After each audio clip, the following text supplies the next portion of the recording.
할렐루야. 말씀을 함께 봅니다. 아가서 6장 13절. 돌아오고 돌아오라 술람이 여자야. 돌아오고 돌아오라 우리가 너를 보게 하라. 너희가 어찌하여 마하나임에서 춤추는 것을 보는 것처럼 술람이 여자를 보려느냐. 아멘. 아가서 30번째입니다. 마하나임 12번째. 하나님은 놀라운 뜻을 가지고 있습니다. 하나님이 흙을 빚어 사람을 창조하시고 그 코에 생기를 불어넣으셨어요. 그래서 생명이 되게 하셨고 하나님의 형상대로 우리를 만드셨습니다. 여러분, 우리는 하나님을 닮은 존재입니다. 그래서 하나님께서 이 땅을 창조하시고 이 땅을 다스리고 정복하고 통치하도록 위임해 주었습니다. 하나님이 얼마나 사람을 지으시고 좋았을까? 심히 좋았더라. 이렇게 말씀합니다. 하나님은 이 땅 가운데 거느시는 것을 그 어떤 것보다도 가장 좋아하셨습니다. 하나님은 사람과 아담과 하와와 와서 교제하는 것을 너무너무 기뻐하셨습니다. 그럴 때마다 아담과 하와는 하나님을 어떻게 맞이했을까? 그냥 뿅 가는 거죠.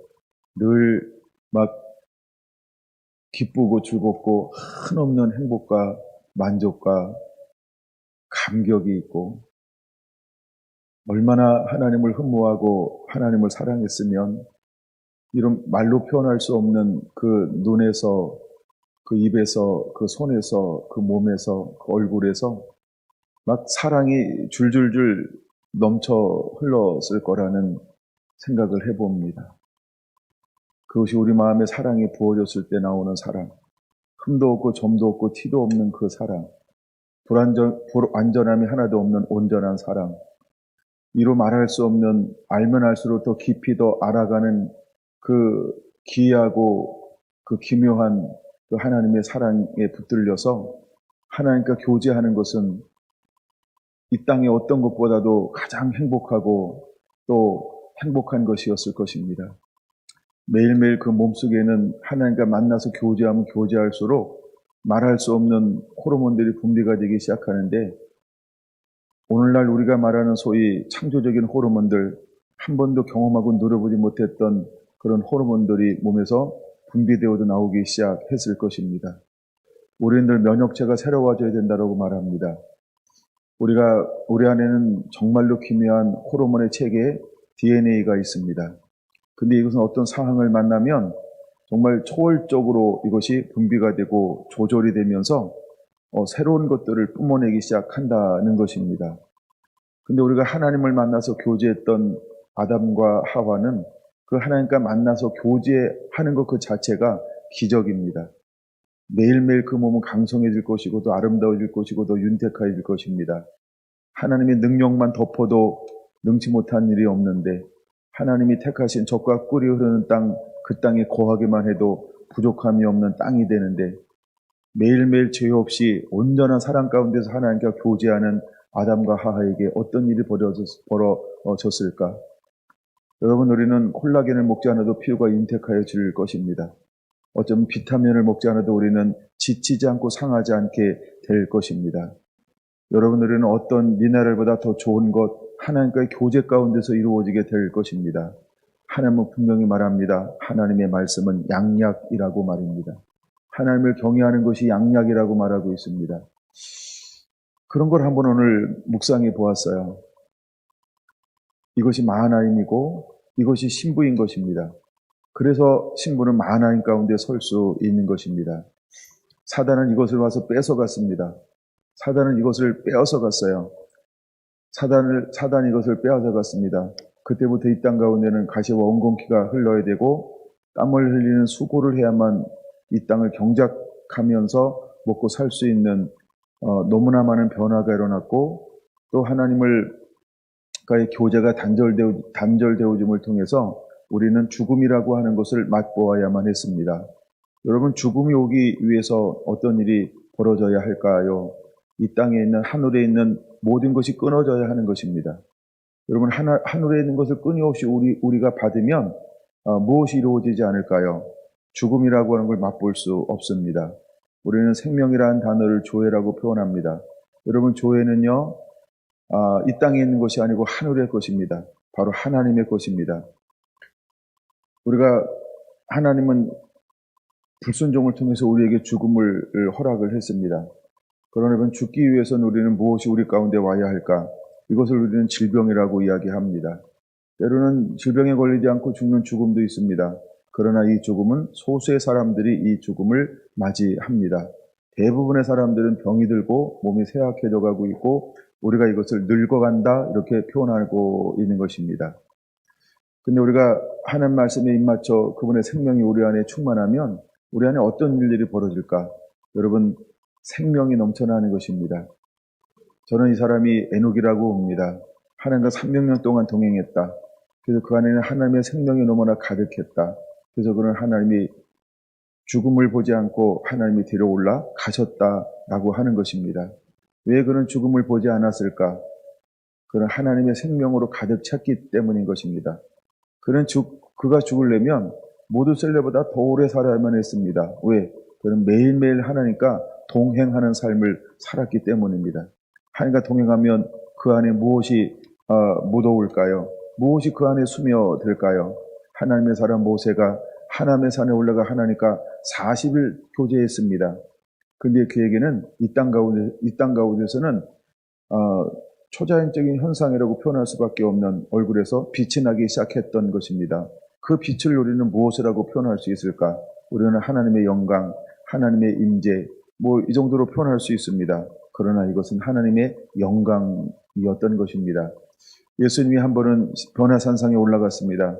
그 가운데 두 사람과 함께 만나 교제했습니다. 근데 예수님은 호련히 변하여 빛의 모양으로 변화되었던 것입니다. 여러분, 생명은 생명과 교제하게 되어져 있는 것입니다.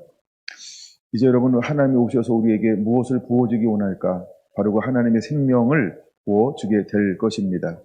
만한 두 진영에 선다는 것은 어떤 것인가? 바로 빛과 어둠의 영적 전쟁이라고 하는 것입니다. 여러분, 하나님은 놀라운 계획을 가지고 있습니다. 너희는 세상의 빛이라 라고 말입니다. 하나님의 신부를 통해서 이 땅 가운데 영적 전쟁하기를 원하시는 것입니다.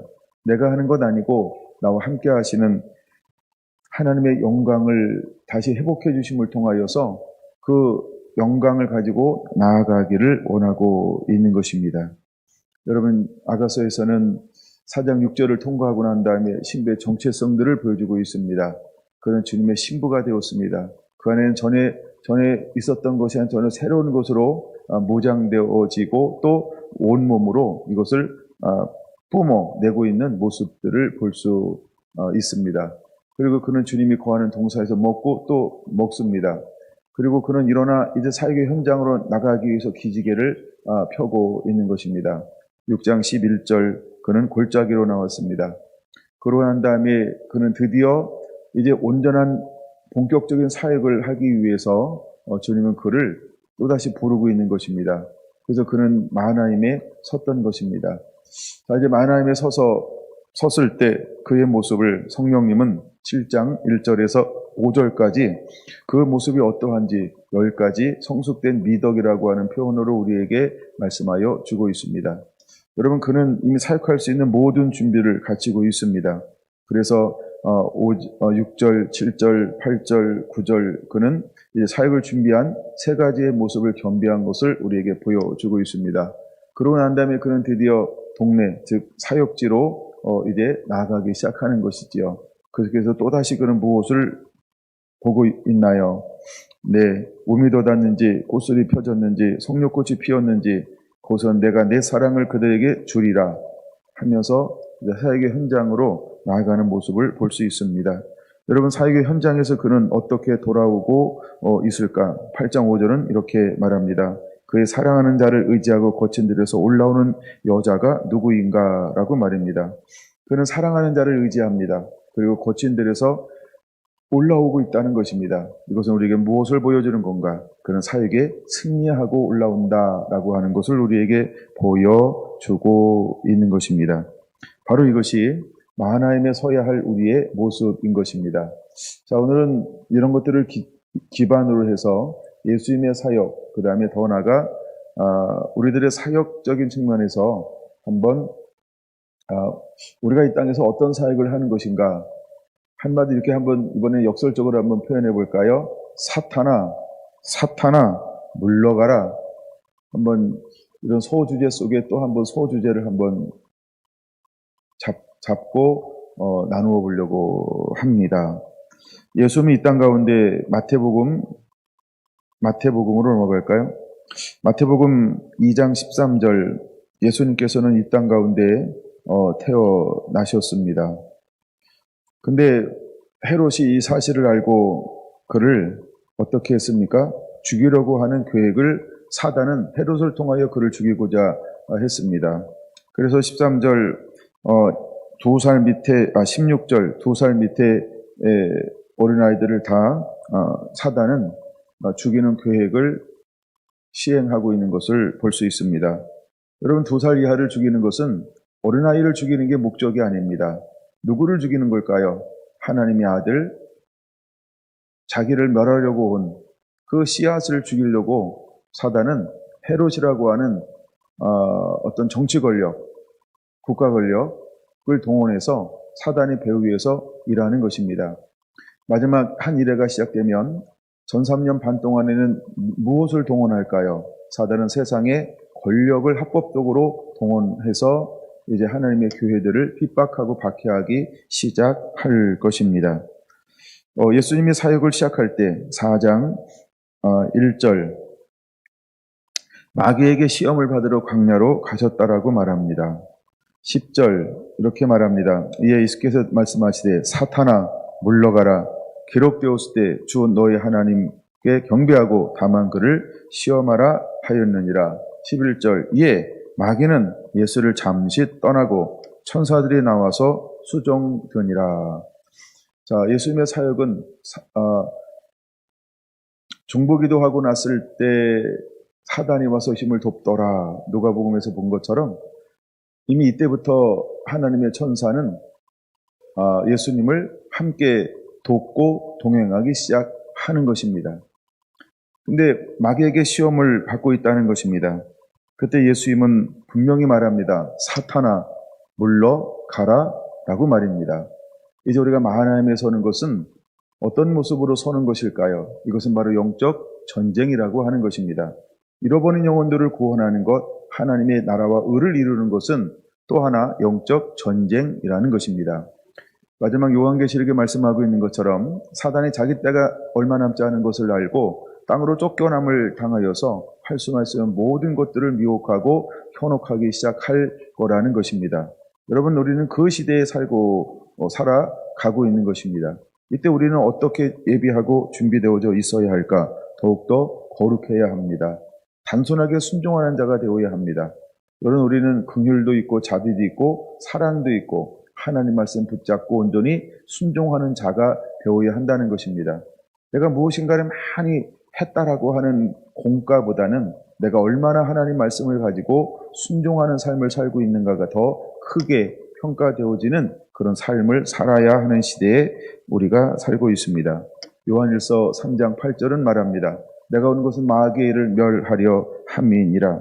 그렇습니다. 하나님은 예수 이 땅에 보내신 이유가 첫사람 아담이 마귀의 게임에 넘어가 마귀에게 모든 것을 뺏겨버렸습니다. 이제 이것을 회복하기 위해서 하나님은 세상을 이처럼 사랑하사 독생자 예수님을 보내어 주었고 나의 원대로 마옵시고 아버지의 원대로 되기를 원하나이다. 그 온전히 순종함을 통하여서 빼앗겼던 모든 권한을 예수님은 핏값을 지불함을 통하여 다시 회복하셨다라고 하는 것입니다. 여러분, 이제 저와 여러분들은 이것을 집행하는 자가 되어야 합니다. 아담처럼 사용할 줄 아는 자가 되어야 합니다. 예수님처럼 집행할 줄 아는 자가 되어야 하는 것입니다. 그래서 예수님은 당당하게 그를 향하여 외칩니다. 사탄아 물러가라 라고 말입니다. 이제 저와 여러분들은 두 진영 가운데 서서 무엇이라고 하고 담대하게 외치는 자가 되어야 할까? 사탄아 물러가라 라고 외치는 자가 되어야 할 줄로 믿습니다. 마태복음 11장 22절에 22절에 보면 세상 사람들은 예수님을 향하여서 오히려 뭐라고 이야기합니까? 너 귀신이지? 너 귀신의 왕이지? 오히려 예수님을 귀신의 왕이라고 세상 사람들은 거짓 뉴스를 만들어낼 것입니다. 사단의 왕이 바알세불이었습니다. 근데 예수님이 사역하는 것을 보면서 많은 사람들의 장깨를 부리는 것입니다. 오히려 그를 메시아로 인식하지 못하도록 그에게 프레임을 만들어 버렸습니다. 그는 가짜야. 그는 바알세불이야. 그는 귀신이 들렸어. 그는 어둠의 영의 사자야. 이것은 귀신이 아니면 이루어질 수 없는 것을 그가 하고 있어. 그러므로 그는 죽어야만 돼. 왜? 그는 귀신이기 때문에 그래 라고 하는 예수님에게 프레임을 쓰여 버리는 것입니다. 오늘날 많은 적그리스도가 또 교회 안에 있는 많은 종교의 영을 가진 사람들이 진짜 하나님의 사람들을 이렇게 어둠으로, 사단으로, 마귀로, 또 때로는 신비로, 때로는 이단이라는 프레임을 쓰여가지고 진짜를 핍박하고 진짜를 죽일 것입니다. 예수님도 그들이 신성을 모독한다라고 하는 프레임을 만들어서 그 시대의 종교적인 영들, 즉 마귀의 하수인들이 세상 권력을 이용해서 예수님을 십자가에 못 박아 죽였다는 겁니다. 이제 한 일일 동안에 어떤 일이 벌어질까? 수많은 하나님의 사람들이 순교하게 될 것입니다. 우리가 이미 떨어지는데 언제까지? 순교자의 수가 차기까지 라고 말합니다. 여러분, 우리가 지금도 순교하고 있습니다. 또한 마지막 한 일회가 시작이 되면 전 3년만 동안 많은 순교자들이 또 일어나게 될 것입니다. 그러나 그들은 복음에 타협하지 않고 인내하며 끝까지 싸워서 이기는 자의 삶을 살아가게 될 거라는 겁니다. 그들이 왜 배반하지 않고 인내하며 믿음을 지키는 자가 될까? 그는 하나님의 말씀으로 입맞은 자이기 때문인 것입니다. 하나님의 성령이 그와 함께하고 동행하여 그 안에 내적인 평강함으로 인도하기 때문인 것입니다. 그 안에는 잃어버린 영혼에 대한 끝없는 사랑이 있습니다. 그래서 그는 배반하지 않습니다. 그리고 부인하지 않습니다. 그리고 그들을 다 포용하고 또 포용한다는 것입니다. 잠시 뒤쪽으로 넘어가면 마태복음 5장부터 7장까지는 우리가 일명 산상수훈이라고 이야기하고 있습니다. 제가 오늘 이것을 잔잔히 읽는 가운데 이런 마음이 들었어요. 참 멋있구나. 정말 우리가 마지막 때 신부가 가져야 될 삶의 태도가 어떤 것일까? 가치관이 어떤 가치관을 가지고 그 앞에 그 중간에 서는 자가 되어야 할 것인가를 다시 한번 깨달으면서 그냥 혼자 감탄했어요. 야, 이게 너무 중요한 거구나. 보통 여러분 우리가 팔복이라고 이야기합니다. 우리는 당연히 팔복의 사람이어야 하고 팔복을 가져야 합니다. 더 나아가 그냥 굵게 한번 크게 나가면 우리는 소금과 빛이어야 한다는 것입니다. 이게 신부라고 하는 겁니다. 자, 17절 내가 율법이나 선지자를 폐하러 온 줄로 생각하지 말라. 폐하러 온 것이 아니요 완전케 하려 함이니라. 여러분, 우리는 이 땅 가운데 질서를 파괴하는 것이 아니고 하나님의 말씀을 말씀되기 위해서 존재하는 사람들이 신부라고 하는 것입니다. 그 다음에 21절 우리 보고 노하지 말라라고 말합니다. 특별히 살인하지 말아야 한다라고 하는 겁니다. 27절 간음하지 않는 자가 되어야 합니다. 33절 헛 맹세하지 않는 자가 되어야 하는 것입니다. 그 다음에 38절 이하에 눈은 눈으로 이는 이로 갚으라 하였다는 걸 우리가 들었으나 우리는 어떻게 해야 할까요? 마지막 때 불법의 성함으로 사랑이 식어집니다. 그런데 정말 하나님의 사람은 어떻게 하나님의 행하기를 요구하고 있을까? 악한 자를 대적하지 말라라고 말하고 있습니다. 오른밤을 치거든 왼밤도 돌려대고 또 속옷을 가지고자 하면 겉옷까지 주고 억지로 우리를 가고자 하면 심리까지 동행하고 구하는 자에게 주고 꾸는 자에게 거절하지 말라라고 주님이 말합니다. 여러분, 우리가 신부의 영성, 신부의 사랑과 긍휼과 자비는 이러해야 한다라고 주님께서 우리에게 보여주고 있는 것입니다. 더 나아가 43절 이하에는 원수를 사랑하라라고 말하고 있습니다. 원수를 사랑하며 너를 박해하는 자를 위하여 기도하라라고 말하고 있습니다. 아하, 그렇구나. 이것이 바로 신부가 걸어가는 거로구나. 신부의 영성, 하나님의 말씀으로 입맞아서 그 안에 사랑이 넘쳐나면 우리가 오장의 삶을 때로 살아가는 것이 신부로구나라고 하는 걸 우리에게 산상수훈을 통하여 보여주는 것입니다. 계속해서 이어지는 6장에서 이렇게 말하죠. 구제를 은밀하게 하라고 말하는 것입니다. 왜 여러분 우리는 구제를 은밀하게 해야 할까요? 이제 마지막 때 우리가 이제 한 일회가 시작이 되면 어떤 것을 잠시 우리가 겪을 수 있냐 하면, 표를 강제로 이제 3년 반이 끝나고 날 때 표를 강제로 받게 합니다. 그리고 요 찰나의 시간들이 있어요. 이때 하나님께서 우리에게 무엇을 하게 할 것인가? 마치 430년 동안 애굽에서 포로가 되어 돌아올 때 그들은 은금 패물 모든 것을 구하여 돌아오라고 말하고 있었던 것처럼, 그 순간에 우리가 은밀하게 구제하는 것은 무엇일까요? 우리가 교회 안이나 교회 안에 믿지 않은 자들을 뭐하게 할까요? 사랑의 빚을 지게 하는 것입니다. 그러면 그들이 가장 위급하고 어려울 때 그들을 통해서 하나님은 우리를 공급하는 분으로 사용하게 할 것이다. 그리고 사람을 의지하는 게 아니고 사랑으로 행할 때 하나님이 예를 들어서 사르밧 가부처럼 하나님의 의의 도구로 사용하게 될 거라고 하는 것입니다. 점점 여러분 우리가 이제 AI라든가 이런 시스템을 통해서 하여간 이것이 전 세계에 점점 보이지 않게 보급되고 있어요. 그러니까 우리가 이런 쪽만 전문으로 하는 분들 이야기 들으면 무섭고 겁나도록 우리에게 이미 스며들고 있어요. 실제로 스며드는 건 맞습니다. 그래서 그들이 통제하기 쉬울 정도로 통제 사회가 될 것입니다. 이미 우리가 쓰는 것, 뭐 쓰는지 다 알잖아요. 그렇죠? 오늘 뭐 시켜 먹었지? 이 사람 이거 시켜 먹었구나. 그 순간부터 그거 10개 뜨기 시작할 겁니다. 이거 좋아하는구나 라고 말입니다. 제가 지난번 일본을 갔다 왔어요. 일본을 막 검색을 했어요. 이야, 한 몇 주 정도요. 계속 거기 있는 게 올라오는 거예요. 또 오라고. 싸게 한다고. 방 싸다고. 내가 분명히 또 가는 거 아닌 거 모르나 봐요. 계속해서 광고가 올라오는 거예요. 제가 근데 제주도를 갔다 온 적이 있어요. 그랬더니 제주도에 가는 게 계속 올라오는 거예요.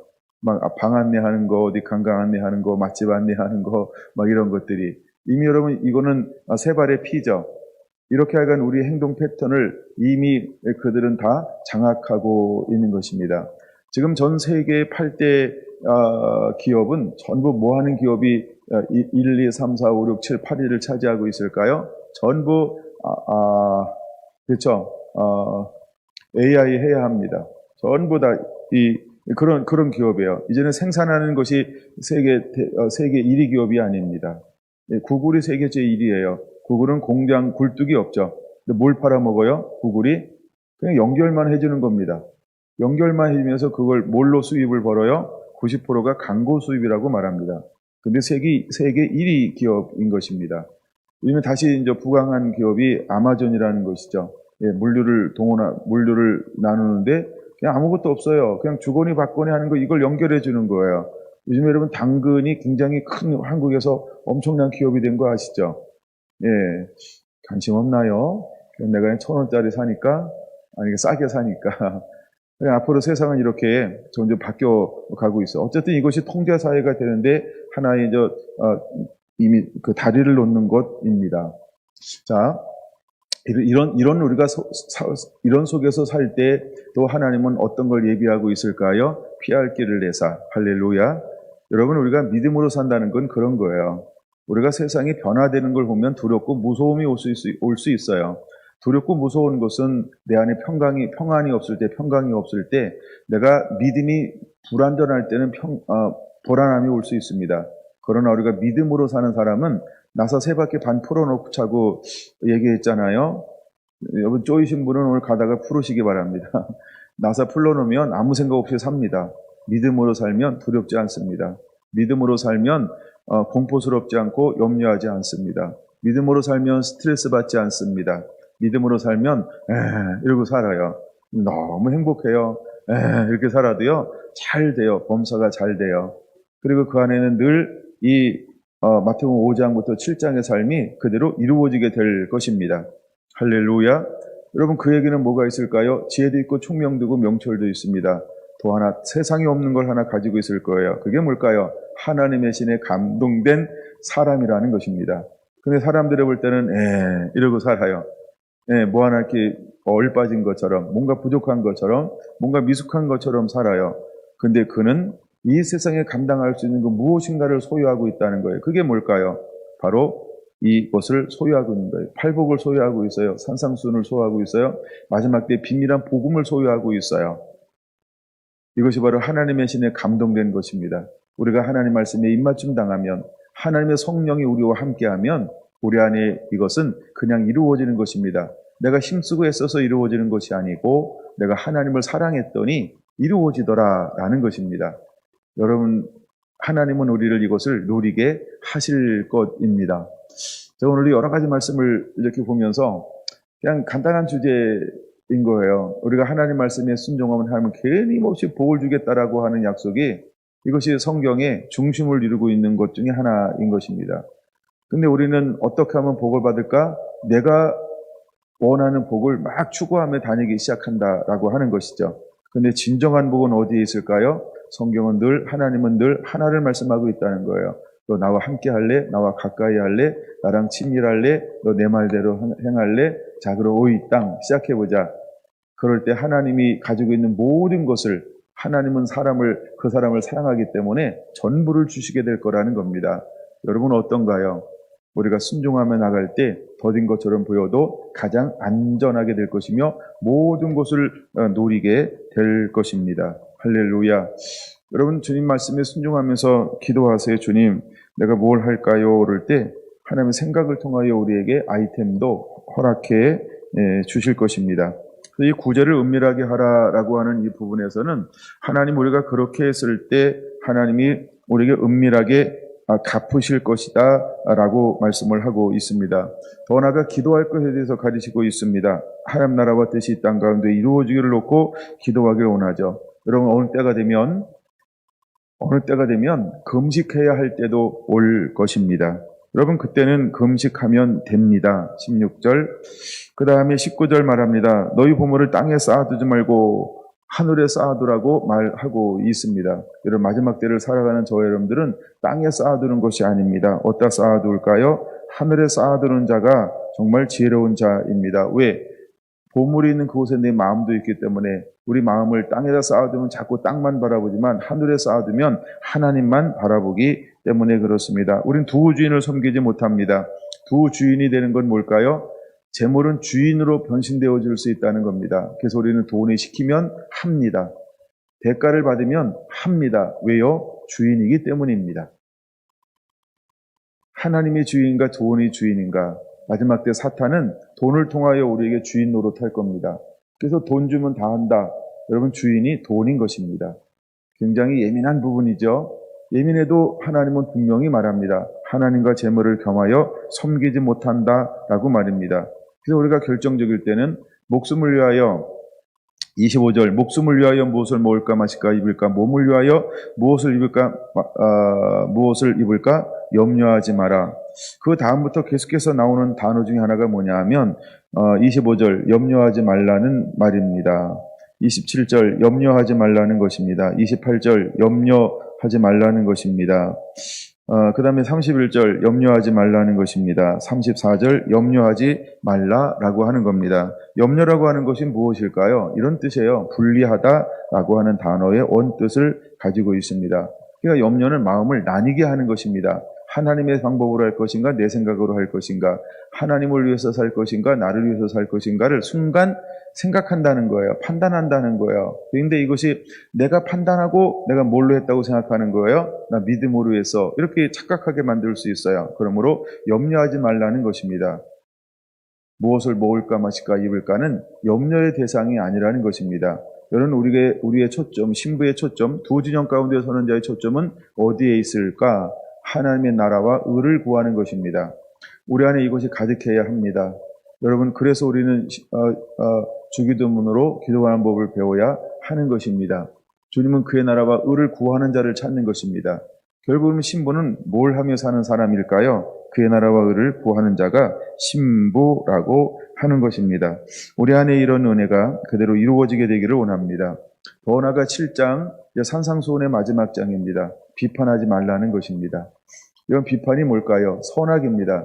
야, 너 선악과를 사용하지 말라는 것입니다. 옳고 그름은 중요하지 않다는 겁니다. 때때로 하나님의 사람도 우리가 볼 때 윤리적, 도덕적, 그 다음에 여러 가지 안에서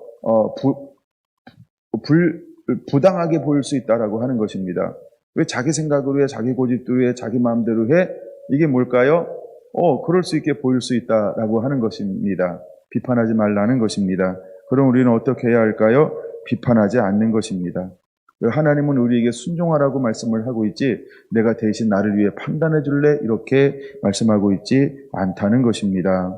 그 다음에 6절 개에게 돼지에게 이제는 진주를 던지지 말라라고 하는 것입니다. 자, 그러면서 이제 7절 같이 한번 읽어볼까요? 구하라 그럼 너에게 주실 것이요 찾으라 그러면 찾아낼 것이요 문을 두드리라 그러면 너에게 열릴 것이니 라고 말입니다. 주님은 우리에게 뭘 하라고 말하고 있을까요? 그때그때마다 하나 앞에 나와서 하나님을 인정하라는 것입니다. 하나님을 주인으로 인정하라는 것입니다. 네가 하려고 하지 말고 해왔던 방법으로 하지 말고 매일매일을 그냥 주님을 구하라고 하는 겁니다. 주님을 찾으라고 하는 것입니다. 문을 두드리라고 하는 것입니다.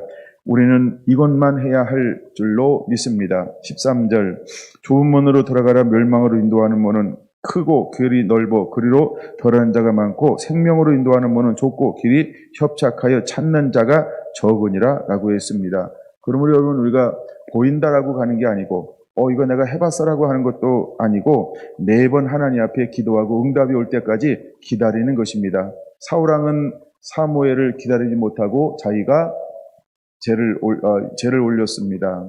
사울왕은 온전히 순종하지 못하고 백성들의 말을 기울여서 가장 좋은 것들을 남겨두었습니다. 그는 넓은 길로 가면 이길 거라고 생각했습니다. 여러분 마지막 때를 살아갈 때 이 함정에 빠지지 않는 자가 되어야 합니다. 배도하면 주님을 부인하면 타협하면 좋은 것이 있을 거라고 착각하게 세상은 만들 것이고 마귀는 유혹할 것입니다. 마지막 때 많이 쓰이는 단어는 이겁니다. 미혹, 유혹이라는 단어입니다. 사람의 미혹을 주의하라 라고 말합니다.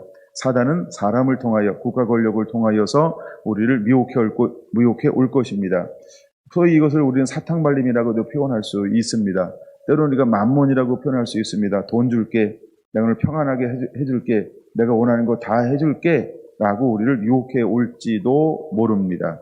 여러분 이때 우리는 어떤 길을 걸어가는 자가 되어야 할까? 때로 우리가 미련한 것처럼 보여도 아닌 것처럼 보여도 좁은 길을 걸어가는 자, 그것은 바로 말씀을 따라 우직하게 가는 것입니다. 아무도 응원하지 않을 수 있습니다. 아무도 나와 함께 동행하지 않을 수 있습니다. 나 혼자 가는 것처럼 보일 수 있습니다. 우리가 일제시대를 지내면서 여러분 우리가 참 존경할 만한 순교자는 몇 명일까요? 대표적인 순교자들은 몇 명일까요? 자기 부모님, 일가 친척, 형제 빼고는 우리가 전체적으로 몇 명 알고 있어요? 조기철, 손양원. 두 분밖에 없죠. 그렇죠? 좁은 길로 가는 것은 그러한 길이라는 것입니다. 아무도 모른다는 겁니다. 누가 진짜 순교자인지 모른다는 겁니다. 여러분, 저와 여러분들은 하나님에 선다는 것은 그런 순교자가 되는 것입니다. 할렐루야, 할렐루야. 우리가 이 길을 함께 걸어가게 되기를 원합니다. 그래서 마지막 15절에 그 열매, 거류 선자를 삼가라 하면서 무엇으로 그를 알 수 있다고 말합니까? 열매로 그를 알 수 있다라고 말하는 것입니다. 좋은 열매를 맺는 나쁜 나무가 없고요. 나쁜 열매를 맺는 좋은 나무가 없다는 것입니다. 좋은 나무는 좋은 열매를 맺고 나쁜 나무는 나쁜 열매를 맺게 되어져 있다라고 말씀을 합니다. 이제 우리가 주여 주여 하는 자가 아니고 다만 하나 계신 내 아버지의 뜻대로 행하는 자. 그래서 우리가 모래 위에 집을 지은 것이 아닌 좀 더디고 힘들고 어렵고 많은 그 건축비가 들어간다 할지라도 반석 위에 집을 짓는 그런 하나님의 사람, 반석 위에 집을 짓는 사는 하나의 특징을 가지고 있습니다. 하나님 말씀대로 살아내는 것입니다.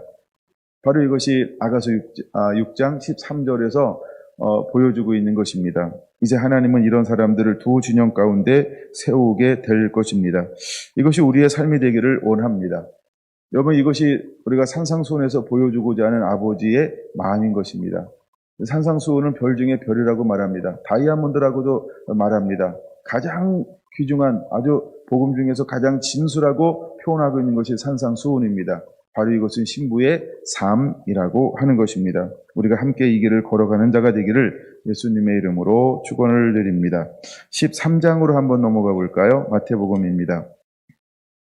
마태복음 13장, 주님은 우리에게 천국의 이제 비유를 말씀해 주고 있습니다. 천국의 비유를 말씀해 주고 있는데 이렇게 말하고 있다는 거죠. 19절 보면 이렇게 말합니다. 19절 아무나 천국 말씀을 듣고 깨닫지 못할 때는 악한 자가 와서, 악한 자가 누구를 말하고 있는 걸까요? 악한 자는 마가복음 4장 15절에는 사단이라고 말하고 있습니다. 근데 마태복음에는 악한 자라고 말합니다. 그러니까 악한 자는 사단을 말하는 것입니다. 여러분, 사단은 뭘 하는 존재일까요? 우리가 말씀에 깨닫지 못할 때에는 와서 빼앗아가는 겁니다. 근데 우리가 깨달으면 그는 뺏어갈 수 없다는 것입니다. 깨닫는 자는 뭐 하는 자일까요? 그 말씀을 가지고 삶을 사는 것입니다. 사단이 가장 싫어하는 자가 누구일까요? 말씀을 가지고 삶을 살아내는 자입니다. 이것이 신부라고 하는 것입니다. 이제 말씀을 가지고 살아내는 자가 되기를 예수님의 이름으로 축원합니다. 그렇지만 오늘날 교회는 어떤 교회일까? 13장 24절 이하에 보면 이런 비유를 하고 있다는 것이죠. 천국은 좋은 씨를 제밭에 뿌린 사람과 같으니 사람들이 잘 때 원수가 사단이죠. 와서 그 곡식 가운데 가라지를 덧뿌리고 갑니다. 싹이 나고 결실할 때의 가라지도 보입니다. 집주인의 종들이 와서 말하되 주여 밭에 좋은 씨를 뿌리지 아니하였나이까? 그런데 가라지가 어디서 생겼습니까? 같이 읽습니다. 28절 주인이 이르되 원수가 이렇게 하였구나. 종들이 말하되 그러면 우리가 가서 이것을 뽑기를 원하시나이까? 주인이 이르되 가만두라. 가라지를 뽑다가 곡식까지 뽑힐까 염려하노라. 둘 다 추수 때까지 함께 자라게 두라. 추수 때에 내가 추수꾼들에게 말하기를 가라지는 먼저 거두어 불사르게 단으로 묶고 곡식은 모아 내 곳간에 넣으리라 하니라. 여러분, 교회 안에 실제로 두 종류가 있다는 겁니다. 그래서 서로가 서로를 물고 먹으면 둘 다 가라지입니다. 여러분 이왕이면 평생을 쌍방가실은 한 대만 돼도 쌍방가실이죠. 예, 맞아야 합니다. 당해야 합니다. 그래야 쌍방가실이 안 되죠. 예, 여러분 가라지는요 진짜를 공격할 것입니다. 교회 안에서 공격할 겁니다. 그럼 우리가 마지막 때를 살아가는 신부는 어떻게 한다고요? 그냥 당하는 겁니다. 예, 사랑하는 것입니다. 그를 품는 것입니다. 근데 마지막까지 두라라고 하는 겁니다. 그들이 마지막까지 교회 안에 함께 있는 이유가 있겠죠? 이건 제가 계획한 거 아니에요. 저 열심히 쳐다봐도 제가 어떻게 다시 할 수 없어요. 이건 이미 하나님이 그렇게 계획해 놓으셨어요. 예, 교회 안에는 알곡도 있지만 가라지도 있습니다. 우리가 어떻게 해야 할까요? 이것을 36절에 풀어주라고 말씀을 하고 있습니다. 37절 좋은 씨를 뿌리는 인자여 밭은 세상이요 좋은 씨는 천국의 아들들이요 가라지는 악한 자의 아들들이요. 여러분, 교회 안에 누구도 자라나고 있다고요? 악한 자의 아들도 교회 안에 하나님의 자녀라는 이름으로 자라나고 있다는 것 우리가 알아야 합니다. 왜 교회가 이렇게 악해요? 왜 교회 다니는데 이래요? 세상 사람들이 몰라서 그래. 교회 안에 가라지도 있고 알곡도 있다는 걸. 근데 우리는 알잖아요, 그렇죠? 나는 뭐라고 다 생각해요? 예, 그리고 가끔 나한테 부닥치는 사람을 뭐라고 생각할 수 있을까요? 모르겠어요. 제가 여러분 거기까지 제가 개입하면 안 될 것 같은데, 약간 자기는 다 좋은 알곡이라고 생각할 거라는 생각을 한번 해봅니다. 자, 근데 39절 가라지를 뿌리는 자는 누구라고요? 원수는 마귀요 추수 때는 세상 끝이요 추수꾼은 천사들이니 그런즉 가라지를 거두어 불에 사르는 것까지 세상 끝에도 그러하리라. 인자가 그 천사들을 보내리니 그들이 그 나라에서 모든 넘어지게 하는 것과 불법을 행하는 자들을 거두어 내어 이렇게 말합니다. 그러면 교회 안에 있는 가라지는 어떤 사람들일까? 넘어지게 하는 자들이고 불법을 행하는 자들이라는 겁니다. 여러분, 그들은 어떻게 될 거라고요? 풀무불에 던져 넣어 거기서 울며 일감이 있게 될 것이라는 것입니다. 그러니까 교회 안에 두 가지가 존재한다는 것이죠. 근데 하나님은 누구를 찾아내는 거예요? 그래서 하나님의 말씀을 가지고 살아내고 있는 자를 찾아내는 것입니다. 말라기 3장 16절 이하에 말하는 것처럼 하나님을 여호와를 경외하고 그를 존중히 여기는 자, 하나님은 마지막 때에 이 사람들을 찾아내는 것입니다. 이제 우리는 주님 손에 붙들려서 말씀대로 살아서 이제 이 두 진영 가운데 하나님이 능히 하늘의 영광, 하늘의 복음 가지고 세울 수 있는 그런 하나님의 사람들이 되기를 예수님의 이름으로 축원을 드립니다. 기도하겠습니다.